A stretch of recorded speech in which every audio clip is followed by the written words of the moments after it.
দ্বিতীয় আসমান আরো বড়, তৃতীয়টা আরো বড়, যত উপরে ঊর্ধ্বাকাশের যত কাহিনী একটার চেয়ে একটা বড়, এরকম 7টা আকাশ। তার উপরে সিদরাতুল মুনতাহা, বর্ডার এরিয়া। তার উপরে লা জামান লা মাকান, ওইখানে সময়ের হিসাব নাই, স্পেস নাই, সময় নাই। কারণ আল্লাহরের সময় দিয়ে বাঁধা যায়? আমাদের যেমন বসতে জায়গা লাগে, আল্লাহর পজিশন নিতে কি জায়গার প্রসঙ্গটা আসে না? কারণ লাইসা কামিসলিহি শাই, উনি কারো মতো না, উনি উনার মতো। ওয়ালাম ইয়াকুল্লাহু কুফুয়ান আহাদ, তার মতো কেউ নাই। তো তিনি কার মতো? তিনি তার মতো। তার উপরে হচ্ছে আল্লাহর কুরসি, তার উপরে আল্লাহর আরশ, সেখানে আল্লাহর পর্দা। এই পর্দার পেছনে আল্লাহ তাআলার সত্তা। আমাদের বাড়ির পর্দাগুলো কি দিয়ে তৈরি বলে তো? কাপড় দিয়ে। আল্লাহর পর্দাগুলো আলো দিয়ে তৈরি, নূরের পর্দা। পর্দাটাই আলো। এজন্য সাহাবারা জিজ্ঞেস করেছিলেন, ইয়া রাসূলুল্লাহ হাল রাআইতা রাব্বাক, আপনি কি মেরাজের রাতে আপনার রবকে দেখেছিলেন? রাসূল সাল্লাল্লাহু আলাইহি ওয়াসাল্লাম বলেছিলেন, নূরুন আন্না আরাহু, উনি তো নূর, আলোর পর্দা, চোখ ঝলসে যাওয়ার মতো অবস্থা, আমি কিভাবে দেখবো? তার মানে সরাসরি দেখেননি। আল্লাহ তাআলার সাথে সিক্রেট মিটিং হয়েছিল, কনভারসেশন হয়েছিল, কথাবার্তা হয়েছিল। তার উপরে হচ্ছে আরশ। ওই আরশের ছায়ার নিচে কিয়ামতের ময়দানে আল্লাহ তাআলা 7 শ্রেণীর ব্যক্তিকে স্থান দিবেন। কয় শ্রেণীর? 7 শ্রেণীর ব্যক্তিকে স্থান দিবেন। যে দিনটা হবে 50,000 সানা মিম্মা তা'উদ্দুন, 50,000 বছরের সময় একটা দিন, কিয়ামতের দিন। 50,000 বছর। মানুষগুলো সব হয়রান হয়ে যাবে। ইউহশারুন নাসু ইয়াউমাল কিয়ামাতি হুফাতান উরাতান মুশাতান গুরলা। রাসূল সাল্লাল্লাহু আলাইহি ওয়াসাল্লাম বললেন, প্রতিটি মানুষ হুফাত, কারো পায়ে জুতা নেই। আমাদের প্রত্যেকের জুতা আছে না আজকে? সেদিন জুতা থাকবে না।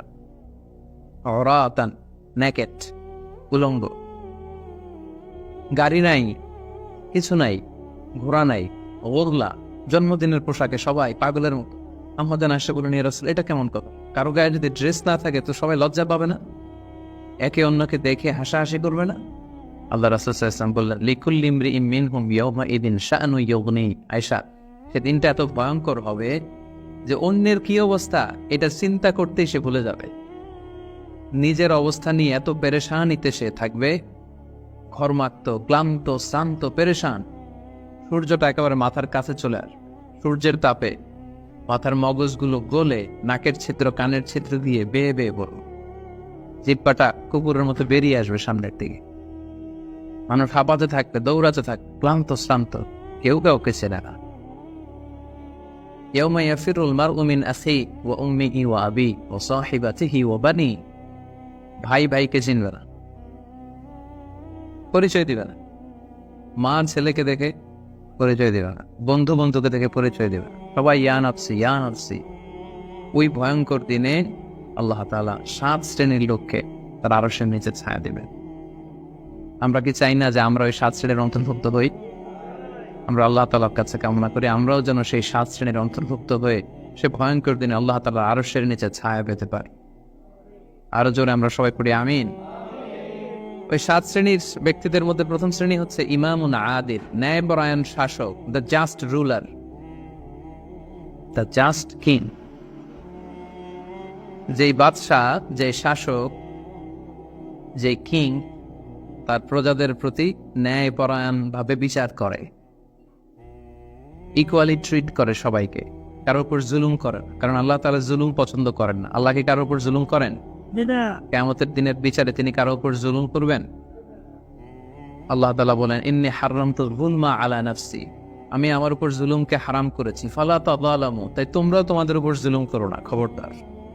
আয-যুলমু যুলুমাতুন ইয়াউমাল কিয়ামা, যারা পৃথিবীর বুকে কারো উপর জুলুম করবে, এই জুলুমটা জুলুমাত হয়ে, অন্ধকার হয়ে তার কাঁধে চেপে বসবে কিয়ামতে গিয়ে।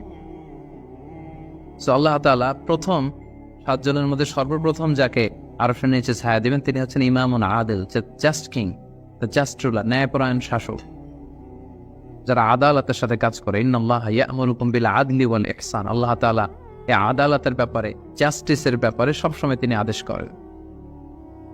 জাস্টিস ভায়োলেট হয়, ন্যায়পরায়ণতা, ইনসাফ, এটা ভায়োলেট হয়, এটা আল্লাহ তাআলা কখনো চান না। যারা বিচার করার সময় ন্যায় বিচার করে, উভয় পক্ষের কথা শুনে, যারা রায় দেওয়ার সময় ন্যায়সঙ্গতভাবে রায় দেয়, যারা জনগণের ট্রিট করার সময় সঠিকভাবে ট্রিট করে, সেই ধরনের রাজা যারা, সেই ধরনের কিং যারা, রুলার যারা, তারা সেখানে স্থান পাবে।